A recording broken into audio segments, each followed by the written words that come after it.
a werewolf shifter romance written by Catherine Stewart. Prologue. The old wolves remembered. Truth be told, they spoke of when the moon goddess sang to the BloodMoon pack. Her light wasn't just in the sky, it was in their hearts, in the thrum of the sacred moonstone, in the very soil of their territory.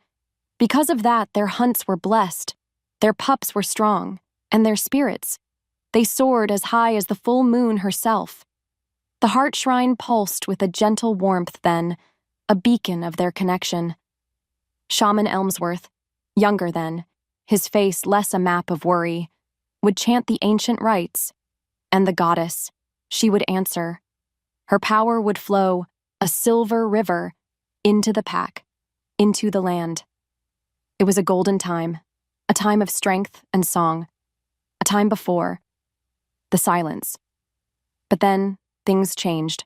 Oh, about 20 winters back, a cold wind whispered through the tallest pines. A change began. At first, it was small things. The moonstone in the heart shrine, its inner light seemed dimmer. The shaman's visions grew cloudy, their connection to the ancestors frayed. The forest itself felt hesitant, its ancient energies muted. And then, the silence truly fell. The goddess's voice, once a clear melody in their souls, faded to a barely discernible whisper. And then, nothing. Just an aching, echoing quiet where her song used to be. To make things worse, that was the winter the little one was born. Mira, a tiny, dark-furred pup, whose own spirit, when the mystics tried to sense it, felt different. Not vibrant like the others, but quiet. Too quiet. A strange, unsettling stillness they couldn't understand. Maybe it was fate, or maybe it was just fear looking for a shape to hold. But the whispers started then. Spirit shadowed, they called her. A void where a wolf's spirit song should be. Had her birth somehow offended the goddess? Was her silent spirit a reflection of the goddess's own withdrawal? The questions hung heavy, unanswered.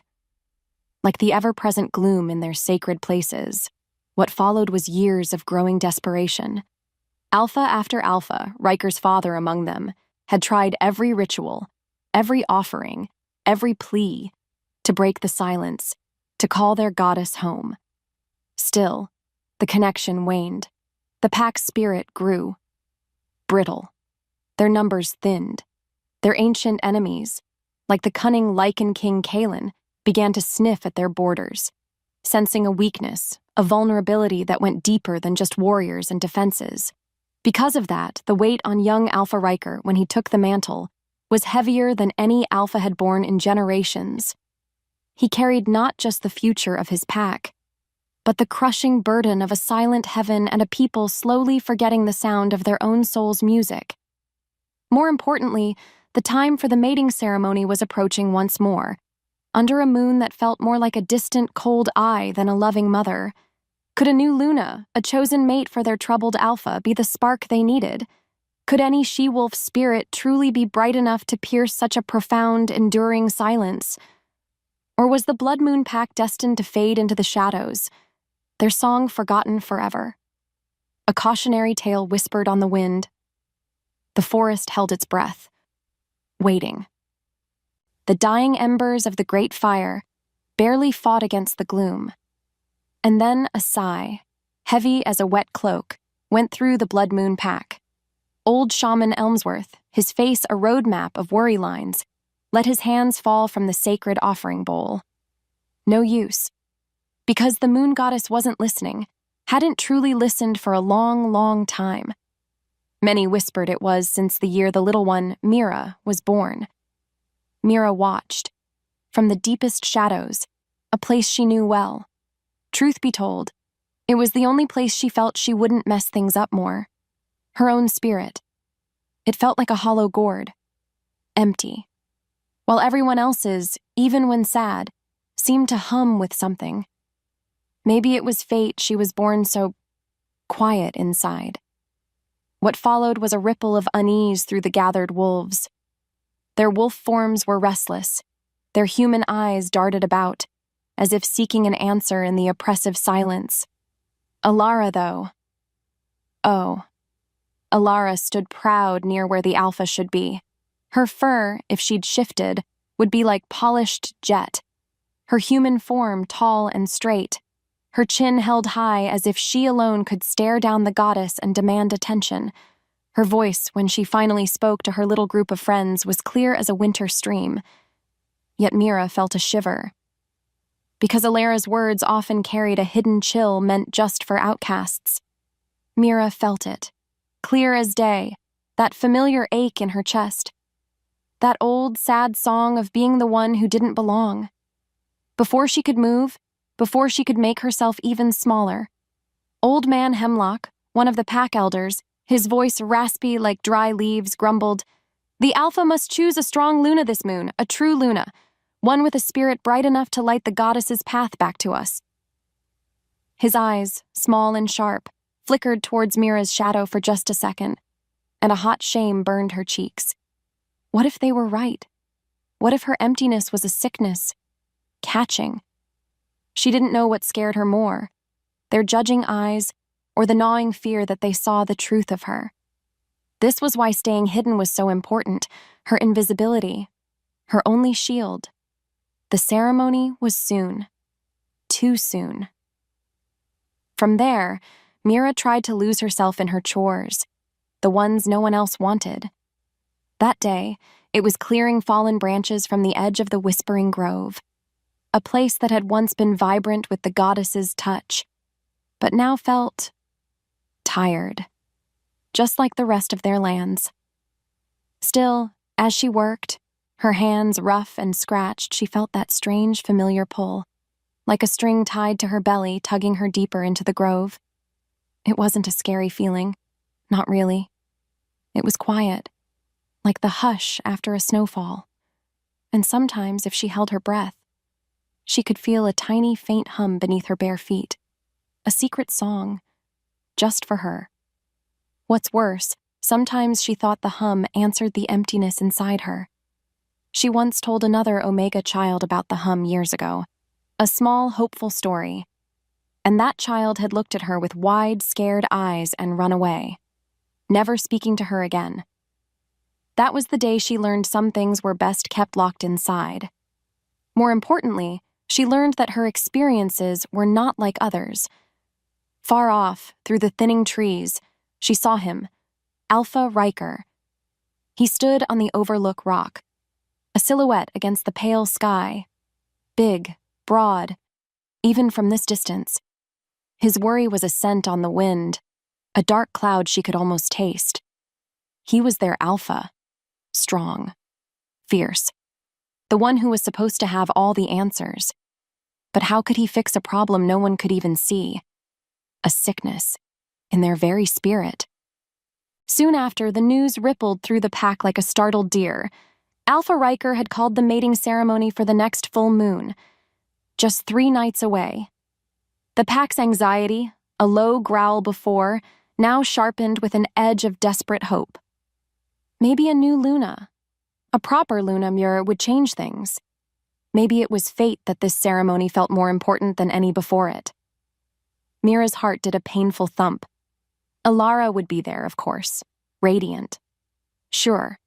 In fact, Elara and her little group of she-wolves found Mira near the old drying racks later that afternoon. Elara, her dark hair gleaming like a raven's wing, her smile all sharp edges, looked Mira up and down. "Still skulking in the shadows, Mira?" Elara's voice was sweet as poisoned honey. "Do try to make yourself scarce during the ceremony.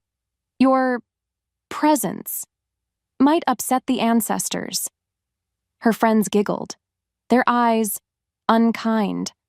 Because of that, Mira just nodded, her gaze fixed on a loose thread on her worn tunic. She wouldn't dream of going. Her only goal was to be a forgotten whisper. Why couldn't they understand that being forgotten was all she truly desired? Deep down, she knew the truth. Her very existence was a smudge on the pack's spirit.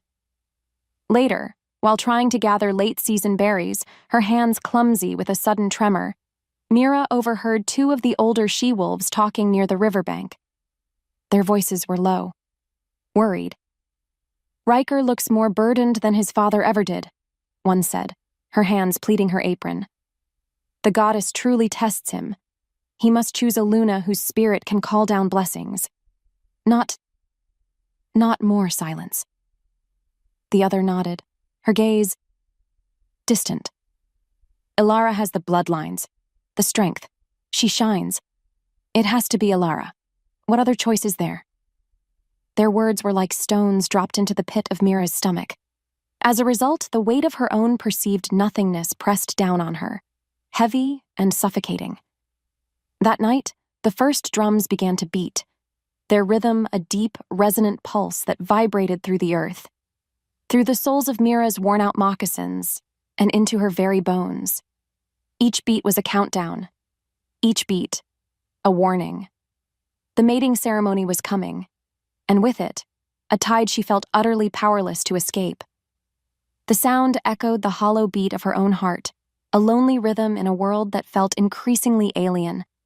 She knew she should hide, bury herself so deep no one could find her. But as the moon climbed higher, painting the forest in shades of silver and dread, a strange, unwilling curiosity pulled at her, a thread of what if she couldn't quite sever.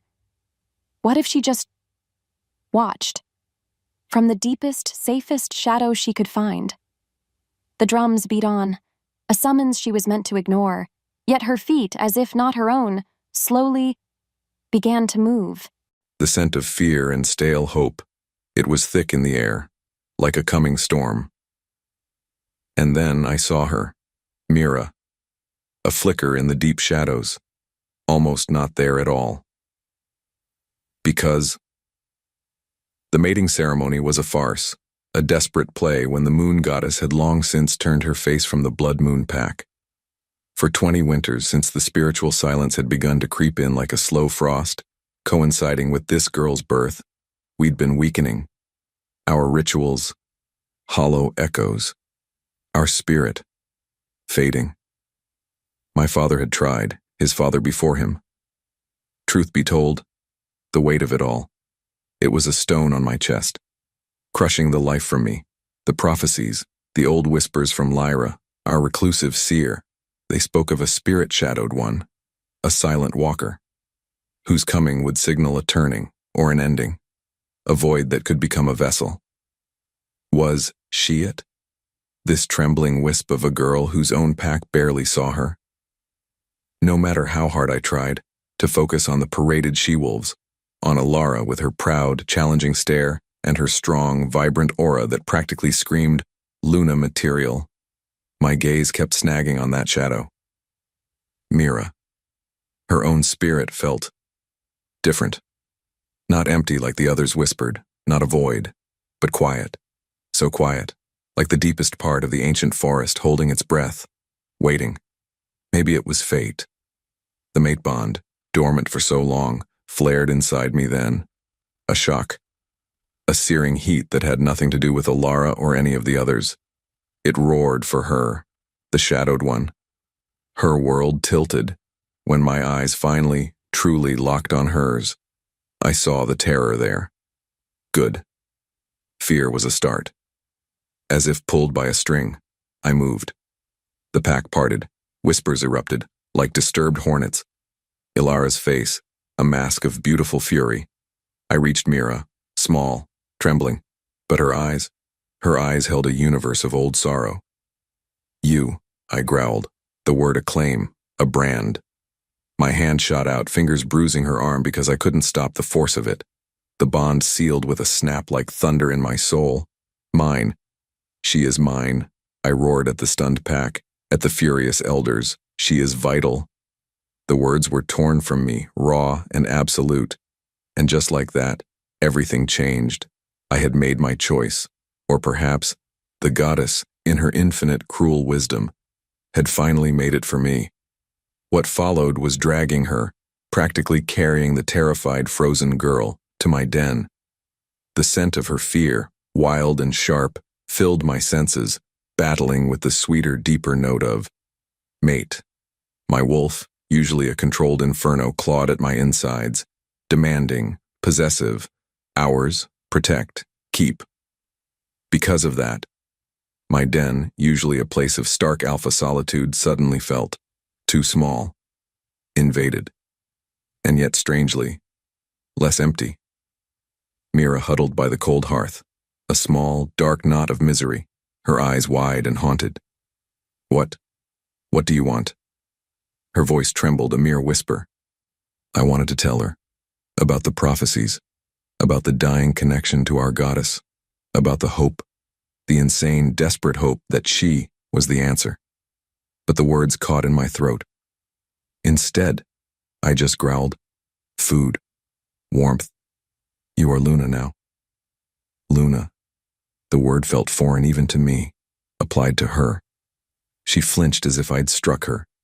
Did she truly believe herself so worthless? I can't be, she stammered, her gaze skittering away. I'm nothing. Spirit shadowed. Before I could move, before I could try to explain the unexplainable, a clamor erupted outside.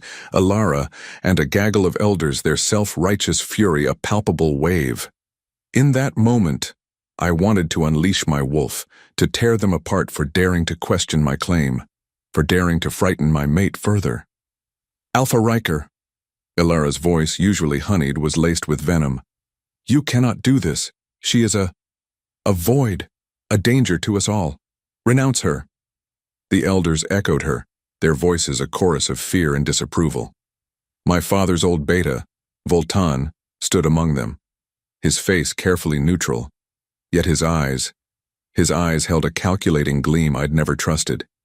He'd always been ambitious, Voltan. Was this his opening? Not only that, but I knew Kaelen's Lycans were pressing our borders, smelling our spiritual weakness like wolves scenting a wounded deer. We needed strength, unity, and I'd just chosen the pack's pariah. More importantly, I had to make them understand, or at least obey. My own mother, a Luna of great spiritual strength, had once told me stories of silent walkers from other packs, wolves whose true power was hidden, misunderstood until the moment of greatest need. Could Mira be one? Or was I just a fool, clutching at dying embers? I threw open the heavy den door. My shadow fell over them. My wolf pressed forward, a low grrrl rumbling in my chest. My choice is made, I snarled, my voice leaving no room for argument. Elara's beautiful face contorted with rage and disbelief. The elders recoiled. Good. Mira is my mate. You're Luna. Any who challenge that, challenge me. Under the weight of my stare, even Elara took a step back, though her eyes still blazed with defiance. Voltan simply inclined his head, a mask of obedience. I didn't trust him. Not one bit. As the silence stretched, I slammed the door shut, the sound echoing the finality of my decree. I turned back to Mira. She was even smaller now, if that were possible, her eyes fixed on me with a new kind of terror. Perhaps she finally understood. There was no escape. Not for her, not for me. You will stay, I told her, my voice softer now, though the intensity remained. You will be safe here, with me. Her breath caught. And you will be, my Luna. The words hung in the air between us. A vow, a sentence, a desperate prayer to a silent goddess. The space between us burned, not just with the mate bond, but with the weight of 1,000 unanswered questions and 1,000 unspoken fears. What had I truly done? The den felt different with her in it, smaller, tighter, like the air was holding its breath. Because of that, I found myself pacing more, my wolf restless beneath my skin. Mira, she was a ghost in my own home, a whisper of movement in the corner of my eye. Most days I was consumed by pack business, the elders still grumbling about my choice, Elara fanning those flames with her wounded pride, and the ever-present chill of the goddess's silence. Still, my thoughts kept snagging on the girl. Mira. She'd take the food left for her, but only when she thought I wasn't looking. Her eyes, those huge, haunted pools, would follow me sometimes, filled with a fear that pricked at my conscience. And something else. Something I couldn't name. Was it curiosity? Or just the terror of a trapped animal? Maybe it was fate that her quiet resilience started to get under my skin. Elara, damn her, found ways to make Mira's life a misery even here. A spilled water skin near Mira's sleeping furs, a misplaced ration of food, small cruelties. I saw it all. And Mira? She just endured. Silent, taking the blame that wasn't hers. It made my wolf snarl, this quiet suffering. Why didn't she fight back? What had they done to her to make her so broken? One evening I returned. The scent of the failing forest clung to me. The despair of another fruitless appeal to the ancestors heavy on my shoulders. And then I found her, not huddled in her usual corner, but standing by the den's small grime-covered window, tracing patterns in the dust with one slender finger. Her back was to me. For a moment, she looked almost peaceful. Without warning, I spoke, my voice rougher than I intended. The view is hardly inspiring from there. She jumped, a startled fawn, and spun around, her eyes wide with that familiar fear.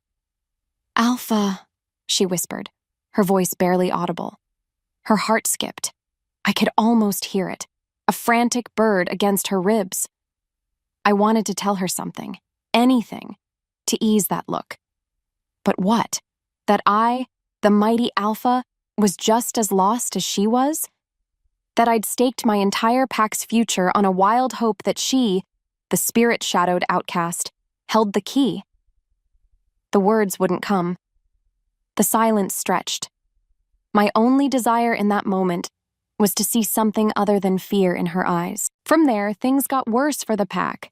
We attempted the ritual of renewal, a desperate plea for the moon goddess to bless the coming season. It was a disaster. The shaman's chants felt weak, the sacred fires sputtered and died, and the very air in the clearing grew colder, heavier. As if the world narrowed, I felt the pack's spirit sink, a collective groan of despair. Elara, her face pale but her eyes burning with a self-righteous fire, seized the moment. "It is her presence, Alpha," she cried, pointing a dramatic, accusing finger towards my den, where I'd ordered Mira to remain, though I'd made sure she could witness the ritual's failure from afar. I needed her to see, to understand the depth of our need. The spirit-shadowed one. She drains what little grace the goddess still grants us. A murmur of agreement, ugly and fearful, rippled through the pack. Truth be told, a part of me, the desperate Alpha part, wanted to believe Elara. It would be so much simpler. But my wolf, and the strange, undeniable pull of the mate bond, knew better. What followed was me questioning Mira later, my voice harsher than I intended, fueled by my own frustration and the pack's rising panic. "Did you feel anything during the ritual, Mira? Anything at all?"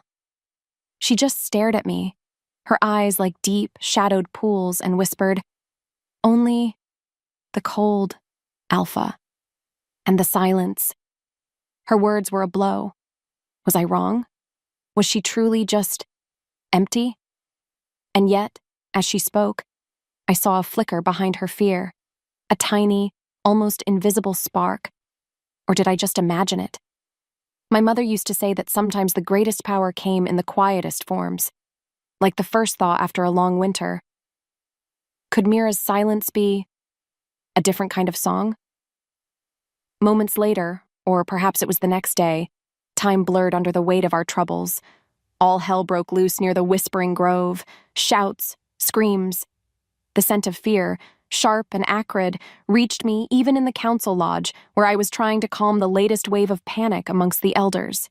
My wolf surged, "Mira!" Without thinking, I was moving, a blur of speed. The concerns of the pack secondary to the primal roar in my blood that screamed her name. I found her there, at the edge of the decaying grove, Elara and two of her sycophants cornering her. Elara was furious, her words like whips. "You are a curse, a void. You will destroy us all. And then, as if summoned by Elara's venom, it happened. Mira cried out, a small broken sound, and the air around her. It shimmered, like heat haze over summer rocks, but this was different. An energy, raw and potent, pulsed from her, pushing Elara and the others back. They stumbled, their eyes wide with shock and a new, deeper fear. The dying trees around Mira seemed to straighten, just for a breath. A faint, silvery light, almost too quick to see, pulsed from the ground beneath her feet. Before the words left my lips, before I could even process what I was seeing, Mira collapsed, a puppet with its strings cut. The energy vanished. Elara and her friends scrambled away, babbling about dark magic. But I had seen it. It wasn't emptiness. It wasn't a void. It was something else entirely, something wild, something powerful, something that might just be our only hope, or our ultimate undoing. My heart hammered against my ribs, a mix of terror and a sudden, fierce, undeniable exultation. The prophecies, they might be true after all. That surge of power from Mira, it changed things, changed everything. Because of that, I kept her closer now. In my private chambers mostly. For her protection, I told the council, their faces tight with disapproval. And for mine, I told myself, so I could watch her, understand what that raw, wild energy was. Truth be told, it was also because my wolf demanded it. She was mate. She was mine. And the thought of her out there, vulnerable to Elara's venom or the pack's ignorant fear, it made a killing rage rise in me. Elara, curse her pretty, ambitious hide, was already spreading tales. That Mira had attacked her. That the spirit-shadowed one was showing her true, dangerous colors. Fools. They saw a threat. I didn't know what I saw. But it was potent. It was real. And it was our only chance. So, I brought Mira the old scrolls. The ones my mother had shown me, the ones that spoke of the silent walkers, the conduits. I laid them before her, watched her slender fingers trace the faded symbols. What did it feel like, Mira? I'd ask, my voice carefully neutral. When the energy came, she'd just stare, her eyes those deep, shadowed pools. I don't know, Alpha, she'd whisper. It was loud, inside me, and then nothing. Nothing. It hadn't looked like nothing. It had looked like the goddess herself had brushed the grove with her fingertips. What's worse, reports from the border scouts came in daily. Kaelen's Lycans, testing us, always testing. They knew we were weak, our spiritual defenses frayed like an old rope. Time was a wolf, snapping at our heels. From there, the pressure inside me built, like a river about to burst its banks. The pack was restless. The elders demanded answers I didn't have. And Mira. Mira was a silent storm in the heart of my den, her fear a constant prickling reminder of the precipice we stood on. One night after another fruitless council meeting, where Elara had all but accused me of bringing doom upon us by harboring Mira, I couldn't take it anymore. I found Mira staring out the window again, a small, lost figure against the vast, uncaring night. The moonlight caught the silver in her dark hair, and for a moment, she looked ethereal, like a spirit herself. In that moment, the words just broke free. They call you spirit-shadowed, I began, my voice rougher than I wanted. She flinched but didn't turn. Good. They say your spirit is a void, that you are forsaken. As the silence stretched, I took a step closer, the scent of her, wild herbs and something uniquely, achingly Mira, filling my senses. But the old texts, Mira, the prophecies my mother believed in, they speak of a shadowed soul. Not empty, different. A conduit. Someone who could hear the goddess when all others had gone deaf. I laid it all out for her then. My desperate hope. My father's failing attempts to restore the connection. The weight of my alpha duty. And the undeniable searing truth of the mate bond that bound me to her, the pack's outcast. I told her that the moment I claimed her, something ancient inside me had roared in recognition, in certainty. My voice was raw, stripped bare. I, Ryker, Alpha of BloodMoon, was on my knees emotionally, if not physically. My desire for her. It wasn't just the wolf, not just the bond. It was more. It was for the flicker of impossible light I saw in her supposed darkness. What followed was a long, trembling silence. Mira finally turned, her face pale in the moonlight, her eyes wide, luminous with unshed tears. A conduit?" she whispered, her voice trembling. "But I feel nothing. Just quiet." Before she could move, before I could answer, she shook her head, a violent denying motion. "No, you're wrong, Alpha. You must be. I'm just Mira, the mistake, the shadow. What if you're just desperate? What if this bond, it's tricking you?" Her words, each one a tiny, sharp stone, hit me hard. Doubt, cold and unwelcome, tried to seep in. But then I remembered the energy in the grove, the light. "The bond doesn't lie, Mira," I said, my voice firm again, pushing back the shadows. "And neither did what I saw in the grove. There is power in you, a power our ancestors knew." Still, I saw the fear, the deep-seated disbelief warring with a tiny, fragile spark of, could it be hope? I gave her space after that, left the scrolls where she could reach them, prayed to a goddess I wasn't sure listened anymore that she would find her own way to the truth, because Kaelen wouldn't wait. Soon after, his wolves tested our southern border. A small skirmish, easily repelled, but it was a message, a promise, and it sent a fresh wave of fear through the pack. Elara, naturally, used it. "See?" Her voice rang out in the common area. "The Alpha's choice brings us nothing but weakness. Kaelen toys with us because our spirit is broken by her." I wanted to silence her, to show her the marks of Mira's power still shimmering faintly on the ancient stones of the grove if one knew how to look. But it wasn't time. Not yet. Mira needed to believe it herself, first. And I needed to find out just how deep Voltan's quiet calculations truly ran. The way his eyes had flickered during the skirmish report. It wasn't right. Something was brewing. Something darker than just Kaelen's ambition. His words. They echoed in the quiet of the den, unsettling the dust motes dancing in the single shaft of moonlight. Ryker's confession, that he saw not a void in me, but a conduit, a shadowed soul from the old prophecies. Me, Mira, the girl who collected shadows like other children collected shiny pebbles. It was almost too much to believe, wasn't it? He'd left the ancient scrolls unrolled on the stone table, their edges brittle, the symbols like sleeping creatures. No matter how hard I tried to push his words away, to dismiss them as an Alpha's desperate hope, or the trick of a mate bond he himself didn't fully understand, my fingers, as if with a will of their own, reached out. They traced a looping, unfamiliar symbol, and then a faint warmth, like a summer breath, pulsed beneath my touch. Just for a second. My heart skipped. Could it be? Could there be something inside me other than the quiet emptiness I'd always known? Deep down, she knew the truth, or at least a sliver of it. Wanted to believe.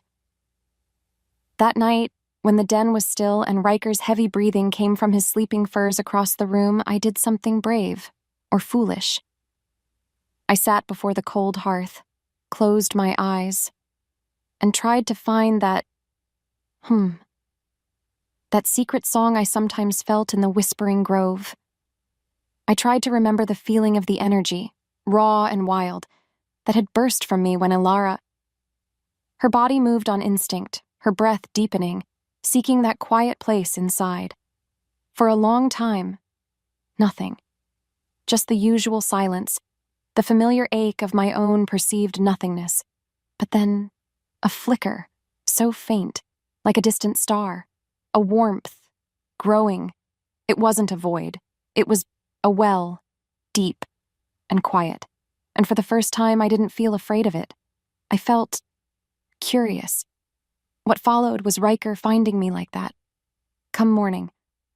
I'd fallen asleep, curled on the hearthrug, and woke to his scent, strong and woodsy, surrounding me.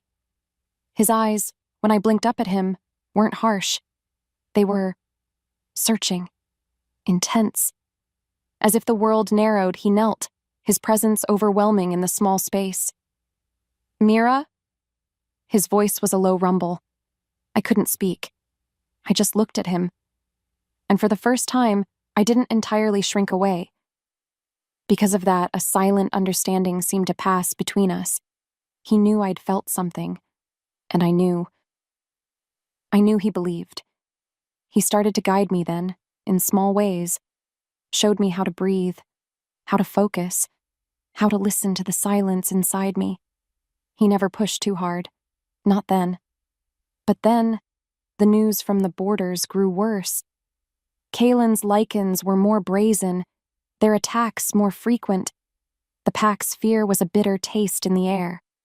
Ryker's face grew harder, his eyes holding a new urgency. So, he pushed me harder in our sessions. Reach for it, Mira, he'd growl, his own power a tangible force in the room, calling to something in me. The goddess doesn't speak in whispers to those who don't strain to hear.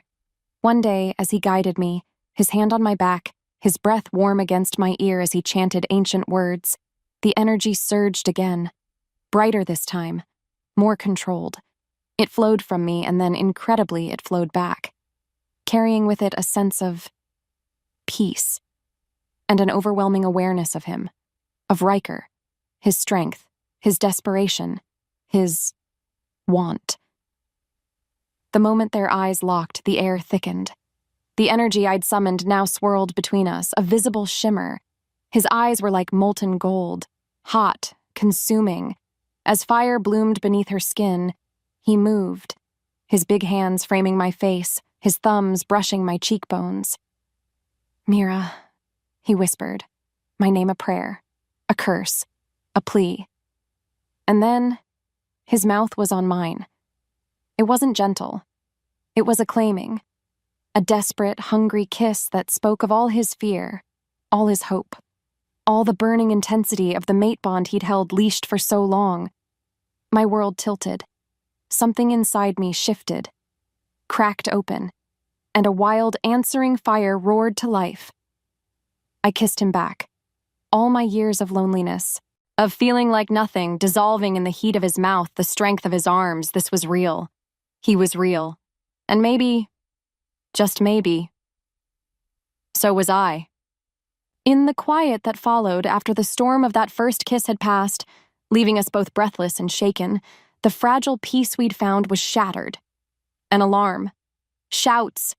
The scent of blood and fear, sharp and terrifying, flooding the den. Without warning, the world had turned upside down.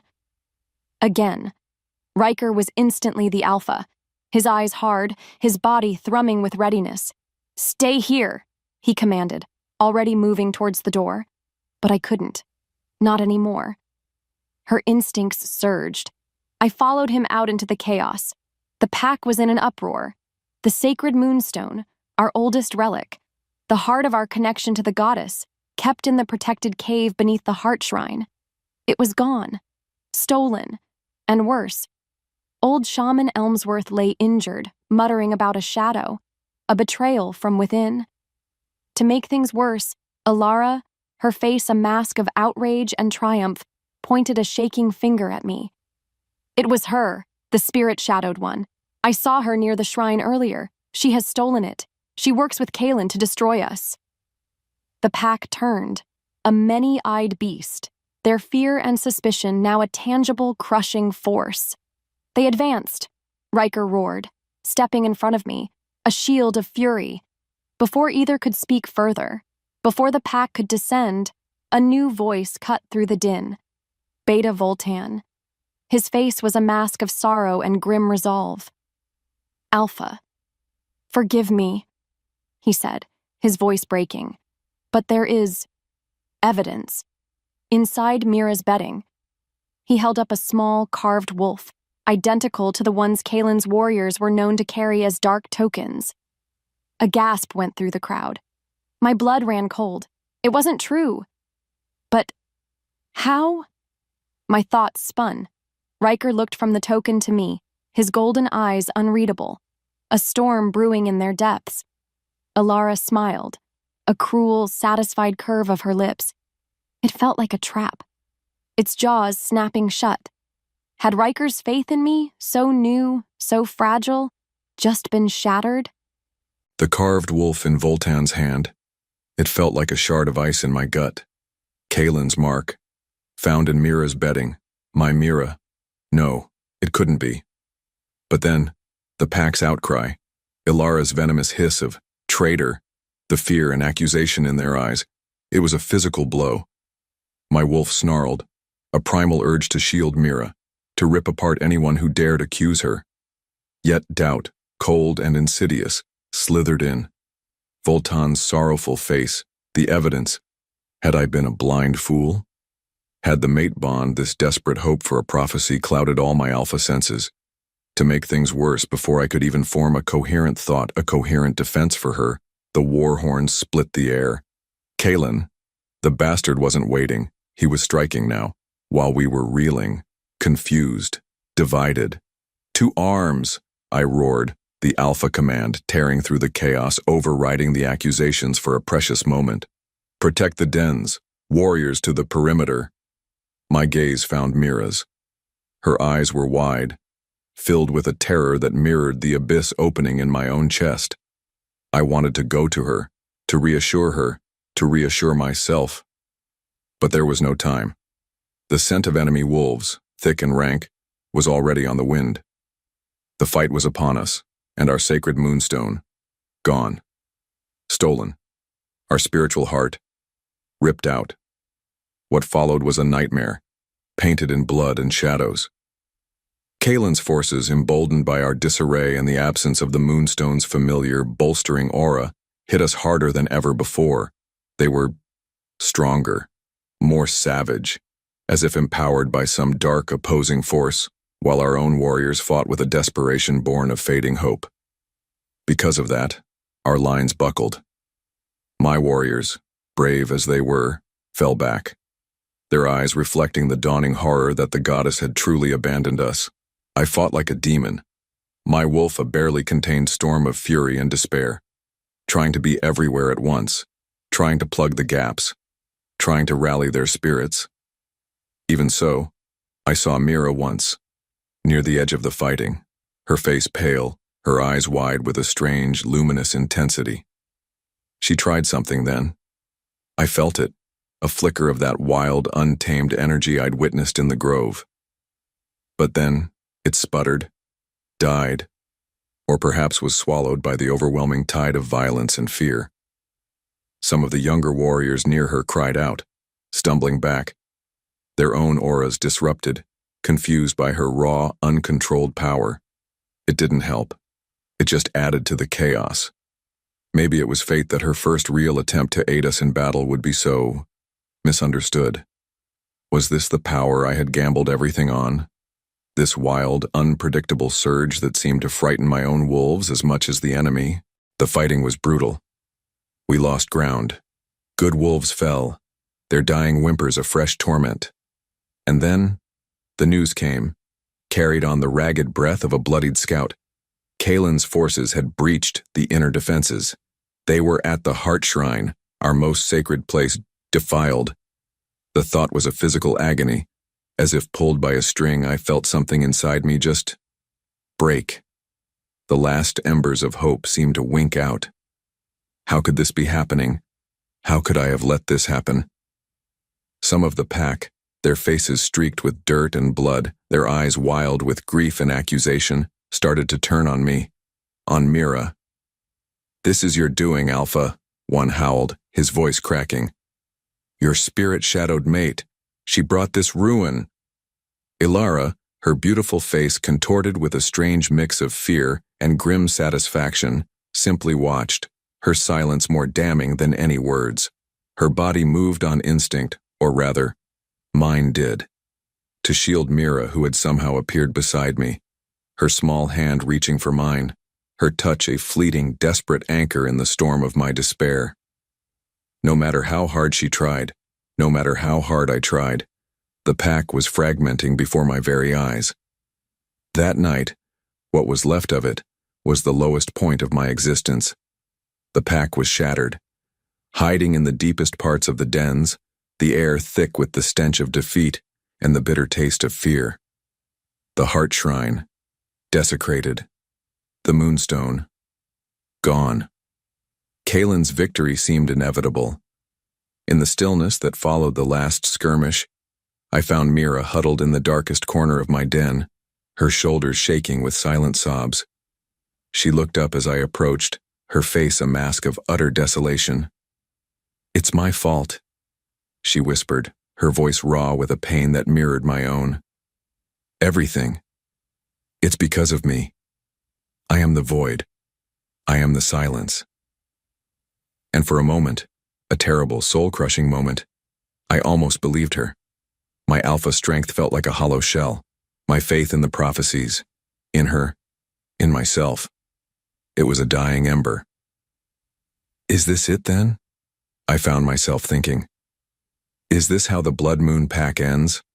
Not with a bang, but with a whimper of a silent goddess and a broken alpha. I looked at Mira, at this fragile girl I had tied to my fate, to my pack's doom. My wolf howled in my chest, a sound of pure agony for its mate, for its lost hope. Deep down, she knew the truth, or at least, the truth as she saw it. And in that moment, I almost shared it. The despair was a living thing, coiling around my heart, squeezing, squeezing.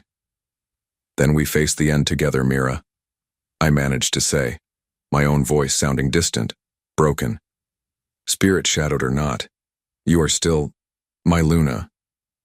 But the words, meant to be a comfort perhaps, felt like ash in my mouth. The hope, it was gone. His words, "You are still my Luna," hung in the suffocating air of the den, a strange, broken comfort. Because of that, a tiny, stubborn ember refused to die inside me, even as despair, thick as winter mud, tried to pull me under. He, Ryker, my alpha, my something more, looked as broken as I felt, and yet he hadn't cast me out.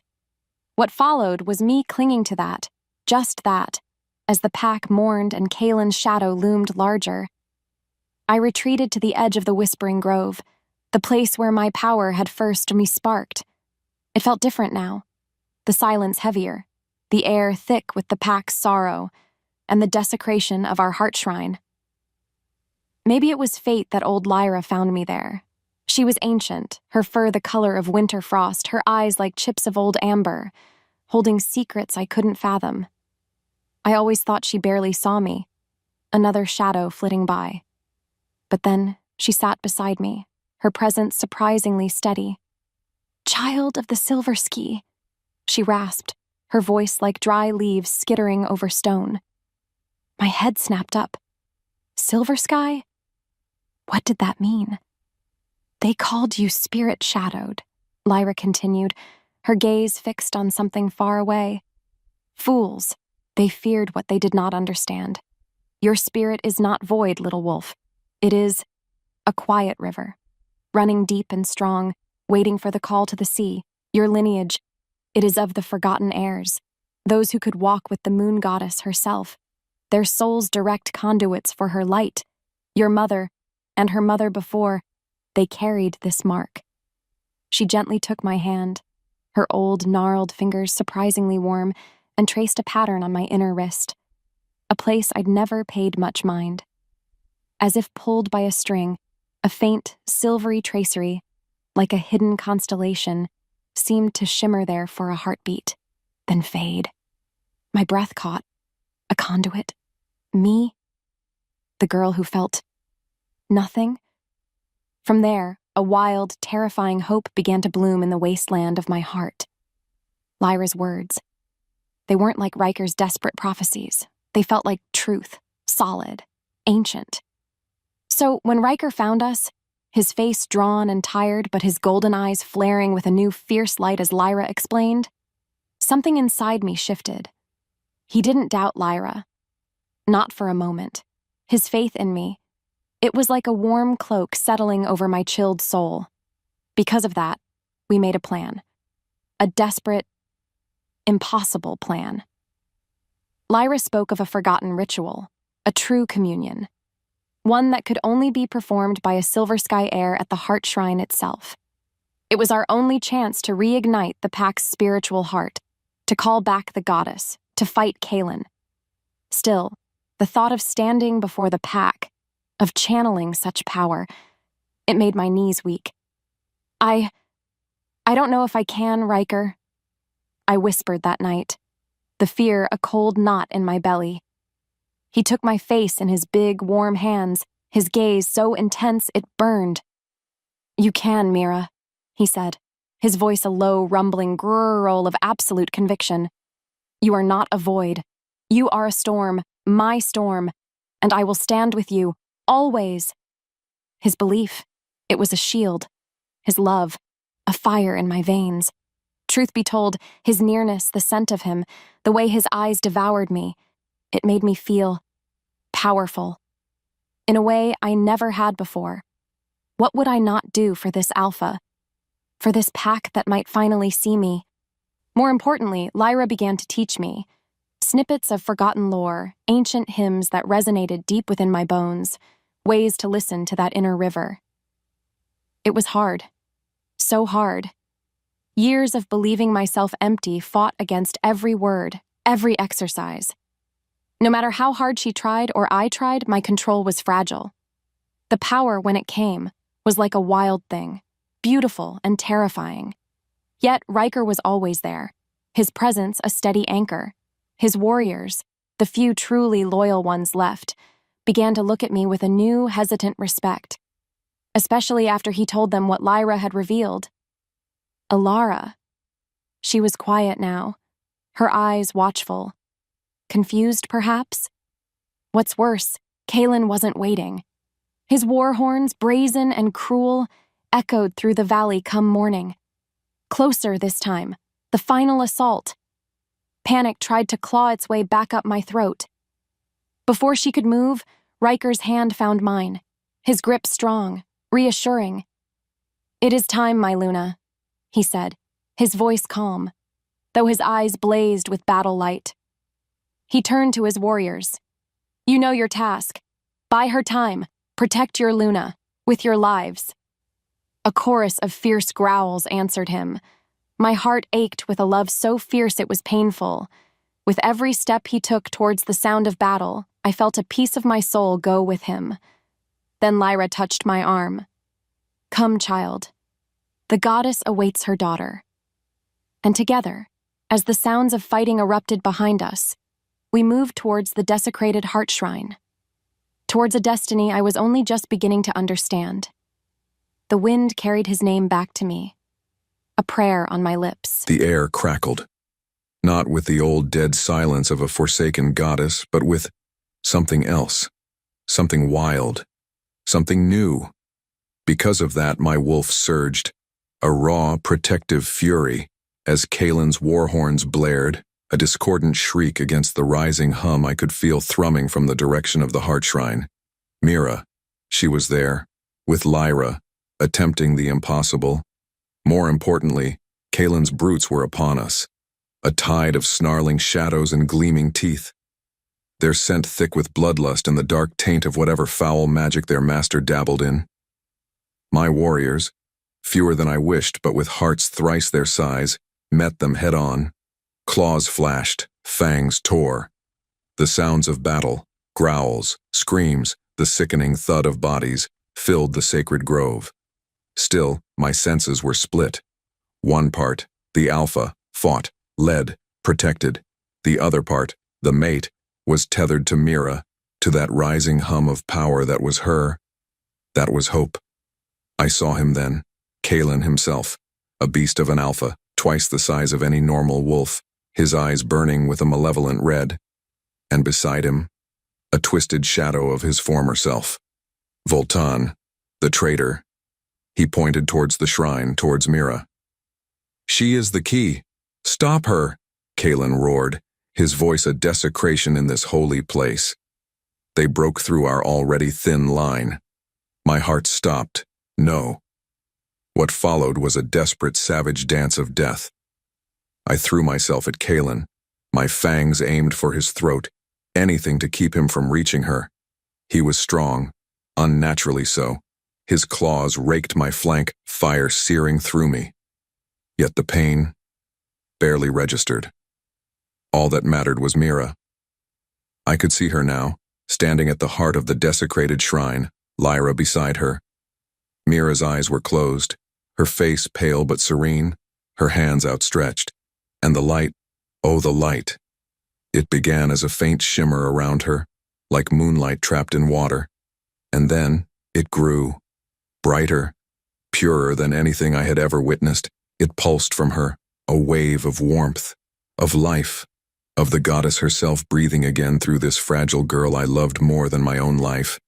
Kaelen howled in rage, or perhaps pain, as the light touched him, his dark aura recoiling. Voltan shrieked, a high, thin sound, as shadows seemed to writhe around him before he simply dissolved, consumed by a power he had dared to mock. In that moment, the light from Mira exploded outwards, a cleansing fire. It washed over my warriors, mending wounds, igniting their spirits with a divine fury. It struck Kaelen's forces, and they broke. They howled in terror, their dark enhancements failing, turning tail and fleeing before the undeniable presence of our returned goddess. Kaelen, snarling, lunged for Mira one last time. Before he could move further, I was there, my body a shield, my fangs sinking deep into his exposed shoulder. But it was Mira's light, a concentrated beam that shot from her hands, that finally struck him full in the chest. He roared, a sound of utter agony and disbelief, and then he too was gone. Just ash on the wind.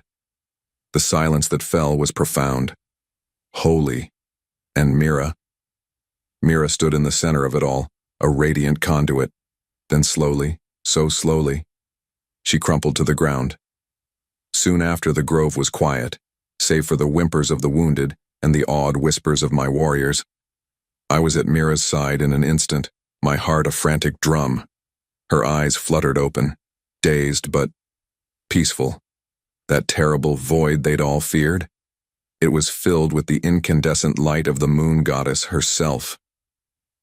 "Ryker," she breathed, her voice weak but clear. I couldn't speak. I just gathered her into my arms, burying my face in her hair. The scent of her, of moonlight and ancient power, overwhelming me. As if the world narrowed to just us, the pack gathered around. Their faces no longer filled with fear or suspicion, but with a reverence that brought tears to my own eyes. Elara was there. Her proud shoulders slumped, her eyes wide with a humility I'd never thought to see. She stepped forward, knelt before Mira. "My Luna," she choked out, her voice thick. "Forgive me. Forgive us all." Mira, leaning against me, offered a small, tired smile, a smile that healed more wounds than any salve. Because of that, I knew with a certainty that settled deep in my bones that our pack would not only survive, but thrive. The goddess had returned, and my Mira, my spirit-shadowed girl, had brought her home. The fight was over. But our journey, hers and mine, was just beginning. Come morning, and the weeks that turned into months after, the BloodMoon pack was reborn. The heart shrine, cleansed and consecrated by Mira's touch, pulsed with a gentle, steady light. The lands began to heal. Our spirits, so long burdened, felt lighter, freer. Truth be told, Mira was the heart of it all. No longer the timid shadow, She walked among us as our Luna, her quiet strength, her gentle wisdom, her profound connection to the goddess, a beacon for us all. She never lorded her power. Instead, she used it to heal, to guide, to nurture. And me? I watched her every day with a love so fierce, so deep it was an ache in my chest. In the stillness that followed our great trial, we found our rhythm, as mates, as alphas. She was my counsel, my strength, my fiercest passion, and my softest peace. The spirit-shadowed girl was gone. In her place stood Mira, the moon-kissed Luna, radiant and beloved. That night, beneath a full moon that felt like a benediction, I held her close in our den, the silence no longer empty, but filled with the quiet hum of our joined souls. Looking back, she whispered, her head on my chest, her fingers tracing the lines on my palm. I should have known the silence I carried wasn't emptiness, but the quiet breath before the goddess sang through me. I tilted her chin up, my gaze drinking her in. And my love? I growled softly, my voice thick with all the emotion I could no longer hold back. What was that? Her smile was dazzling, all shadows banished forever. That, my Alpha, she murmured, her eyes shining with a love that mirrored my own. That was the melody. And as my mouth found hers, I knew our song was just beginning. A song of a love forged in darkness and brought into the most glorious, healing light. Epilogue. 2 winters had passed since the goddess sang her way back into the heart of the BloodMoon pack, and then life, which had once been a shadowed, fearful thing, was now full of light, full of laughter, full of a quiet, steady warmth that settled deep in my bones. Because of that, I often found myself just breathing, watching the pups tumble in the new spring grass, their tiny howls surprisingly fierce, listening to the elders share old stories, their voices no longer tinged with despair, but with a gentle wisdom. Truth be told, it was still a miracle to me, this vibrant, thriving pack that now looked to me, Mira, the once spirit-shadowed, as their Luna, my Luna, Ryker's Luna, his everything. He still called me his storm, but now his golden eyes would crinkle at the corners when he said it. His voice a low, possessive rumble filled with so much love, it sometimes made my heart ache with the sheer beauty of it. From there our days found a new rhythm. We led together, Ryker and I. His strength, my spirit, his decisiveness, my intuition. Still, there were moments, quiet moments, usually when the moon was a silver sliver in the inky sky, when I'd remember the fear, the emptiness, the crushing weight of being less. But then Ryker would find me. His big, warm hand would cover mine, his scent, all pine and wild earth and him, would surround me, chasing away the last lingering shadows. He never pushed me to forget. Instead, he helped me remember how far we'd come, how far I'd come. You were never empty, Mira, he'd murmur, his lips against my hair. You were just waiting for the song to begin. What followed was always a sense of peace, so profound. It was like sinking into warm water. The pack's connection to the moon goddess was strong now, a vibrant living thing that pulsed through every one of us. The heart shrine glowed, its light a gentle beacon. And the moonstone, though never recovered, because Voltan, in his final moments of madness, had apparently ensured its destruction by Kaelen's dark shamans before the light consumed him, was no longer missed in the same desperate way.